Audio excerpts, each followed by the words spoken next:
एक करंट लाने वाला चाहिए, ठीक है, और एक ले जाने वाला चाहिए, है ना। तो एक जो ला रहा है वो हो गया हमारा लाइव वायर, और एक दूसरा होगा न्यूट्रल वायर जो कि लाए गए करंट को ले जा रहा है। तो उसको हम क्या बोलेंगे, अब ये जो न्यूट्रल वायर है ये इसमें करंट था नहीं, तो इसका पोटेंशियल क्या था, 0, ठीक है। तो देखो जब तक ये पूरा, अब ये क्या हो गया, पूरा सर्किट कंप्लीट हो गया। लाइव वायर करंट लाया, किसको दिया, यहाँ घर में दिया, और यहाँ से ये दूसरा वायर जुड़ा हुआ है जिसमें कि कोई भी पोटेंशियल नहीं है। तो इस पोटेंशियल और इस पोटेंशियल का जो डिफरेंस आया वो 220 वोल्ट आया। अब इतना पोटेंशियल डिफरेंस क्रिएट होते ही यहाँ पर करंट फैन को मिलेगा और फैन यहाँ पर रन करना शुरू करेगा, ठीक है। तो फैन जो है वो वर्किंग फैन बन जाएगा, वो काम करेगा, ओके। तो करंट आने के लिए ये सर्किट का कंप्लीट होना जरूरी होता है, ठीक है। इनकम्प्लीट सर्किट अगर है तो वहां पर करंट फ्लो नहीं होता। करंट यहां से यहां जा रहा है, यहां से वापस जा रहा है, फिर इधर जा रहा है, इधर जा रहा है, ये मूवमेंट चलता ही रहेगा, ठीक है। तो ये मूवमेंट ऐसे चलता रहता है, यानी कि न्यूट्रल वायर क्या कर रहा है, सर्किट को कंप्लीट कर रहा है। तो कितना इंपॉर्टेंट है, भले ये ठंडा है, कोल्ड वायर है, ठीक है, ये ठंडा है, कोल्ड वायर है, बट और इसमें कोई करंट नहीं है, लेकिन फिर भी इसके बिना करंट ला करके भी क्या करोगे, अगर हमारा न्यूट्रल वायर नहीं है तो, ओके। तो ये बातें बच्चों आपको समझ में आ गई। अब यहाँ पर कुछ एग्जाम्पल देखते हैं। देखिए ये इतना समझाने के बाद अब यहाँ से हम कुछ एग्जाम्पल की तरफ चलते हैं। जैसे देखो मैंने एक एग्जाम्पल लिया, एग्जाम्पल नंबर 1 कि एक कोई बंदा है जो कि एक टेबल पे खड़ा है, ठीक है। ये लकड़ी का बना हुआ टेबल है और इस टेबल के ऊपर ये खड़ा है, और ये यहाँ से रेड वाला वायर आ रहा है, यानी कि ये कौन सा वायर है बच्चों, ये है लाइव वायर, ठीक है।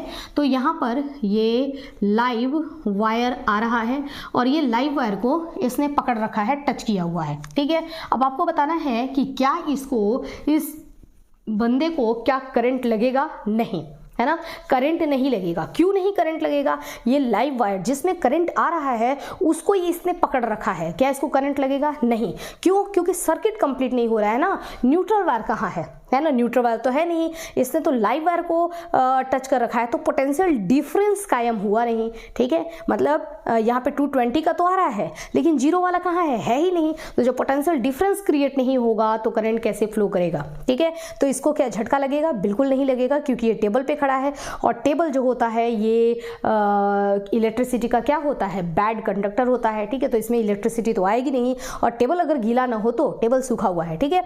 अब इस पर ये खड़ा हुआ है, लाइव वायर को ये पकड़ के भी खड़ा रहेगा तो भी इसको करंट नहीं लगेगा। तो सर्किट यहाँ पर क्या हो रहा है, इनकम्प्लीट हो रहा है, इसलिए इसको कोई भी शॉक नहीं लगेगा। अब हम दूसरा एग्जाम्पल देखते हैं।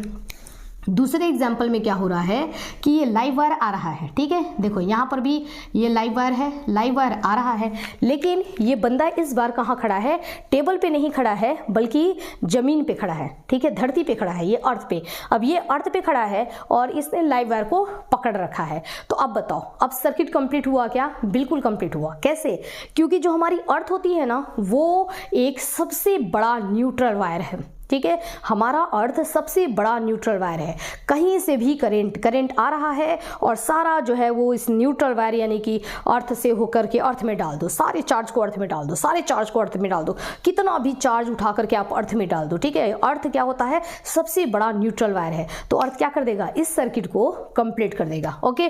अब देखो यहाँ से लाइव वायर इसने टच कर रखा है और ये अर्थ पे खड़ा है, अर्थ पे खड़ा है तो धरती से यहाँ से जमीन नीचे है ना, ये न्यूट्रल वायर यहाँ नीचे मिल गया इसको। तो अब यहाँ से इसको फेज मिल रहा है, मतलब लाइव वायर, उसके बाद यहाँ से गया करंट और यहाँ से ये न्यूट्रल और धरती अर्थ जो है वो न्यूट्रल, और ये यहाँ पर पोटेंशियल डिफरेंस और न्यूट्रल पोटेंशियल डिफरेंस, यानी कि मतलब इस ये 220 और ये 0 पोटेंशियल डिफरेंस यहाँ पर तुरंत क्रिएट होगा, और जैसे ही पोटेंशियल डिफरेंस क्रिएट होगा तो ये सर्किट कंप्लीट हो जाएगा। देखो लाइव वायर से इसके पास गया, इसके पास से जा रहा है अब नीचे की तरफ, ठीक है। तो देखो यहाँ से सर्किट कंप्लीट, ठीक है, यहाँ से जा रहा है सर्किट कंप्लीट, यहाँ से जा रहा है सर्किट कंप्लीट। जैसे ही सर्किट कंप्लीट होगा इसको क्या लगेगा, जोर का झटका लगेगा और इसके बाल जो होंगे, ठीक है, तो इसको लगेगा जोर का झटका। समझ में आया आपको। तो यहाँ पर सर्किट क्या हो रहा है, कंप्लीट हो जाएगा, यस, इसको शॉक लगेगा, ठीक है। तो ये आपने देखा यहाँ पर दो एग्जाम्पल। अब बच्चों हम आगे बढ़ते हैं और अब देखो यहाँ पर आप समझ रहे हैं कि करंट के आने का रास्ता अगर है तो करंट के जाने का रास्ता भी होना चाहिए। अगर करंट आ रहा है और जाने का इसका रास्ता नहीं है तो करंट नहीं लगेगा, इलेक्ट्रिसिटी काम नहीं करेगी। इलेक्ट्रिसिटी आ तो रही है लेकिन वो इलेक्ट्रिसिटी अपना परफॉर्मेंस नहीं दिखा पाएगी यदि इलेक्ट्रिसिटी के जाने का रास्ता नहीं है। तो आने का रास्ता कौन देता है? Live wire. जाने का रास्ता कौन देता है? Neutral wire. दोनों के रहने पर ही झटका लगेगा, यानी कि इलेक्ट्रिसिटी अपना काम करेगी। अगर ये दोनों नहीं है, दोनों का साथ अगर नहीं है तो इलेक्ट्रिसिटी काम नहीं करेगी।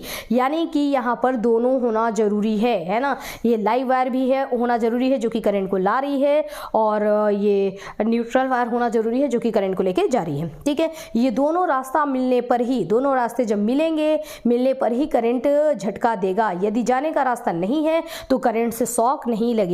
ठीक है, शॉक की स्पेलिंग SH है ना, तो यहाँ पर शॉक नहीं लगेगा। समझ आया आपको? अब इसके कुछ एग्जाम्पल और देती हूँ मैं। देखिए जैसे ये आने का और जाने का है ना, तो दोनों बहुत सारे आप ऐसे प्रोसेस देखेंगे जहां पर कि दोनों चीजें होती हैं। जैसे आप स्कूल जाते हैं, स्कूल जाकर के स्कूल में ही थोड़ी रह जाते हैं, है ना। तो जिस तरीके से आप स्कूल आए हैं वैसे स्कूल से घर भी जाएंगे। तो आप आए और घर गए, है ना, तो ये एक दिन का ये रूटीन कंप्लीट हो गया। ओके, कोई भी चीज अगर हम करते हैं, हमने खाना बनाया, उसको हमने खाना खाया कंप्लीट। ठीक है, हमने जो खाना खाया उसका डाइजेशन हुआ। तो एक आप देख रहे हैं कि हर एक चीज जो होता है वो दोनों उसके दो आपको पहलू दिखाई देंगे कि पहले आपने खाना खाया है, अब दूसरा उसका डाइजेशन होगा। खाना खाएंगे फिर डाइजेशन होगा, खाना खाएंगे फिर डाइजेशन होगा। हमारा हार्ट, इवन हमारी बॉडी के अंदर का जो हार्ट होता है वो हार्ट भी एक बार सिस्टोल करता है, ठीक है, फिर डायस्टोल करता है, सिस्टोल करता है, डायस्टोल करता है। यानी कि ये वाला और ये आने का समझ लो। इसी तरीके से इलेक्ट्रिसिटी आने का अगर है तो जाने का भी होना चाहिए, आने का है तो जाने का भी होना चाहिए, आने का है तो जाने का भी होना चाहिए। ठीक है, तो हमारा हार्ट भी ऐसे काम करता है। आप सांस लेते हैं, सांस लिया आपने इनहेल, सांस छोड़ा आपने एक्सेल, सांस लिया इनहेल, सांस छोड़ा एक्सेल। तो ये सारे प्रोसेस दोनों प्रोसेस होना जरूरी होता है। एक प्रोसेस से काम नहीं चलता है। बिल्कुल उसी तरीके से यहाँ इलेक्ट्रिसिटी के लिए भी होता है कि जब तक दोनों रास्ते नहीं रहेंगे पोटेंशियल डिफरेंस कायम नहीं होगा और इलेक्ट्रिसिटी काम नहीं करेगी। ठीक है, कुछ एग्जाम्पल जैसे मैं आपको दिखा रही हूँ बर्ड्स। ये आप देख रहे हैं कुछ बर्ड्स होते हैं जो कि आपने देखा है कि वायर के ऊपर ये आराम से बैठे रहते हैं। ये बल्कि सुबह सुबह आप देखेंगे कि बहुत सारे बर्ड्स जो है ये वायर के ऊपर बैठे रहते हैं। इनको करंट नहीं लगता है ना। जो ट्रांसमिशन लाइन होती है ना, जहाँ से पोल से आपके घर में करंट आ रहा है, तो जो ट्रांसमिशन लाइन है वहाँ पर ट्रांसमिशन लाइन में ये 3 आपको वायर दिखाई देते हैं। देखो 3 वायर होते हैं ट्रांसमिशन लाइन में, कि अभी मैं आपको नेक्स्ट वीडियो में दिखाऊंगी। 3 वायर होते हैं और उसमें एक हमारा अर्थिंग होता है और 3 फेज होता है कि यहां से हम इलेक्ट्रिसिटी ले सकते हैं। उसमें एक होता है हमारा न्यूट्रल वायर भी होता है, एक अर्थिंग वायर होता है। तो ये सब वायर आते रहते हैं। ठीक है ना, तो ये हमारा ट्रांसमिशन लाइन है जो कि करंट को आपके घर तक पहुंचा रहा है। अब ये बर्ड्स हैं, आराम से बैठी रहती हैं ये कहाँ, उस वायर के ऊपर। ठीक है, लेकिन इनको करंट नहीं लगता है। करंट क्यों नहीं लगता? क्योंकि वो सिर्फ एक वायर का इस्तेमाल कर, ये जो बर्ड बैठी हुई है ये सिर्फ एक वायर पे बैठी है। यानी कि आने वाले करंट जो आ रहा है उस पर अगर ये बैठी हुई है, ठीक है, तो क्या इसको झटका लगेगा? बिल्कुल भी नहीं। क्यों? क्योंकि ये पोटेंशियल डिफरेंस कायम नहीं हुआ है ना। तो ये बर्ड बैठी हुई है बहुत ही चतुराई के साथ, एक ही वायर पे बैठी हुई है, आराम से बहुत सारे बैठे हुए हैं, किसी को कोई भी झटका नहीं लगेगा। लेकिन उसके बगल वाली एक उसकी दूसरी जो फ्रेंड है ना, वो भी बैठी हुई थी। ठीक है, और उसने क्या किया आप देखो, उसने क्या किया कि दूसरी वाली बर्ड ने ऐसे किया, बहुत देर तक बैठे रहे। जैसे ही इसने ऐसे किया, ठीक है, तो ये पोर्शन उसका क्या हुआ, वो दूसरे वायर से, अभी बैठी तो दूसरे वायर पे है, जिस वायर पे बैठी है वो लाइव वायर है, और जैसे ही इसने, अरे काफी देर से बैठे हुए हैं, है ना, जैसे ही इसने ये लिया, चट चट चट चट चट, है ना, मतलब क्या होगा, झटका लगेगा इसको, जोरदार झटका लगेगा। ये झटका उसको क्यों लगा? क्योंकि उसने क्या किया कि बैठी तो वो लाइव वायर पे थी और उसने ऊपर टच कर दिया किसको? न्यूट्रल वायर को। जैसे ही लाइव वायर और न्यूट्रल वायर का कनेक्शन बना तो तुरंत क्या लगेगा इसको? जोरदार झटका लगेगा, क्योंकि पोटेंशियल डिफरेंस कम हो गया। ठीक है, तो इलेक्ट्रिसिटी यहां पर अपना काम करेगी और बेचारा बर्ड जो है उसकी वो कुर्बान हो जाएगा। तो उसकी दोस्त देखेगी और देख के दंग रह जाएगी कि ओहो भाई, जो जहां बैठा है वैसे ही बैठो या फिर यहां से उड़ चलो। ठीक है, तो ये मिस्टेक हुई इस वजह से। अदरवाइज बर्ड जो है वो आराम से ये वाली बैठी हुई है, नो प्रॉब्लम। लेकिन यहाँ पर देखो लाइव वायर है और ये न्यूट्रल वायर है। ये वाली बर्ड लाइव वायर और न्यूट्रल वायर दोनों को इसने टच कर दिया, इसलिए इसको झटका लगेगा, इसको झटका नहीं लगेगा।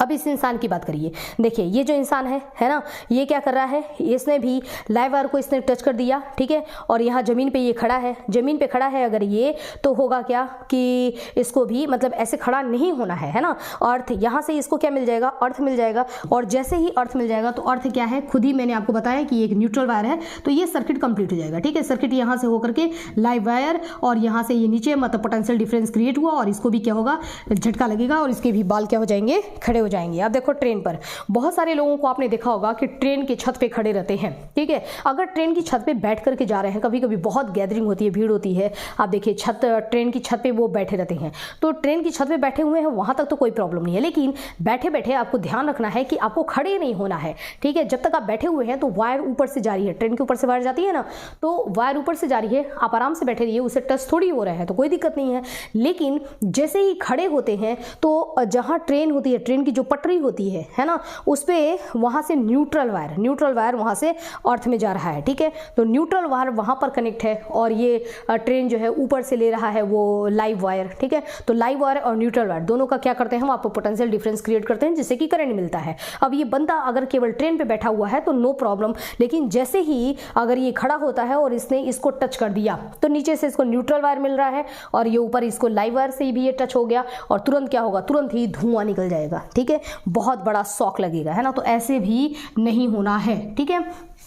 नेक्स्ट है कि अगर मान लो कि कोई इलेक्ट्रिशियन है और वो काम कर रहे हैं, फर्श पे खड़े होकर काम कर रहे हैं, लेकिन इन इलेक्ट्रिशियन ने क्या पहन रखा है, अपने पैर में अगर शूज़ पहन रखा है तो इनका अर्थ से कनेक्शन खत्म हो गया, ठीक है। आपने बहुत सारे इलेक्ट्रिशियन को देखा होगा जो कि स्लीपर को निकाल करके स्लीपर के ऊपर खड़े हो जाते हैं ताकि एकदम प्रोटेक्टिव, अपने आप को पहले प्रोटेक्ट करते हैं, किससे प्रोटेक्ट करते हैं, न्यूट्रल से प्रोटेक्ट करते हैं कि हमको अर्थ के कॉन्टेक्ट में नहीं रहना है ताकि न्यूट्रल न मिल सके, न्यूट्रल नहीं मिलेगा तो सर्किट कंप्लीट नहीं होगा। और वो क्या करते हैं, देखो आराम से ये काम कर रहे हैं, या फिर जूता पहन लो, शूज पहन लो, हाथ में ग्लव्स पहन लो, ये सब क्या है, ये सब तो इलेक्ट्रिसिटी का ये इंसुलेटर होता है, मतलब इलेक्ट्रिसिटी इसमें कंडक्ट होती नहीं है, तो आप शूज पहन लीजिए, हाथ में ग्लव्स पहन लीजिए, उसके बाद आराम से काम करिए। अब आपने लाइव वायर को अगर टच भी कर रखा है तो क्या करंट लगेगा, झटका लगेगा, बिल्कुल भी नहीं लगेगा, क्योंकि सर्किट कंप्लीट नहीं हुआ, आपने केवल लाइव वायर को यानी कि केवल फेज को आपने टच किया है, जबकि उसको न्यूट्रल वायर तो मिल नहीं रहा है, तो इस वजह से सर्किट यहाँ पर इनकम्प्लीट रह जाएगा, यानी कि ये तो आपने टच किया है लेकिन ये मिल नहीं रहा है, तो करंट आने का रास्ता तो है, जाने का रास्ता नहीं है, तो यहाँ पर झटका नहीं लगेगा, तो इस तरीके से सेफ है। लेकिन वही चीज अगर शूज निकाल दिया, ठीक है, और काम कर रहे हैं, शूज निकाल दिया, ध्यान नहीं दिया, या फिर स्लीपर जो पहने हुए हैं वो स्लीपर अगर गीला है, ठीक है, तो वहां से क्या हो जाएगा, वाटर में आप जानते हैं वाटर के अंदर करंट फ्लो होता है, तो अगर स्लीपर गीला है तो फिर वो अर्थ से कनेक्ट हो जाएगा, न्यूट्रल यहाँ से कनेक्ट हो जाएगा, और जैसे ही न्यूट्रल करंट कनेक्ट होगा तो इनको झटका पक्का लगने वाला है, ठीक है। तो इस तरीके से भी नहीं खड़े रहना है। तो कुल मिलाकर के आपने आज क्या सीखा, आपने सीखा न्यूट्रल वायर के बारे में, आपने सीखा लाइव वायर के बारे में, और आपने ये सीखा कि इन दोनों का एक दूसरे से तालमेल होता है। अगर न्यूट्रल वायर के बिना लाइव वायर कुछ नहीं है, लाइव के बिना न्यूट्रल कुछ नहीं है, जब दोनों साथ रहेंगे तभी पोटेंशियल डिफरेंस कायम होगा और तभी हमारे घर में इलेक्ट्रिसिटी अपना काम कर पाएगी, ठीक है। तो अभी के लिए बच्चों इतना ही, स्टडी करते रहिए। Okay, have a nice day.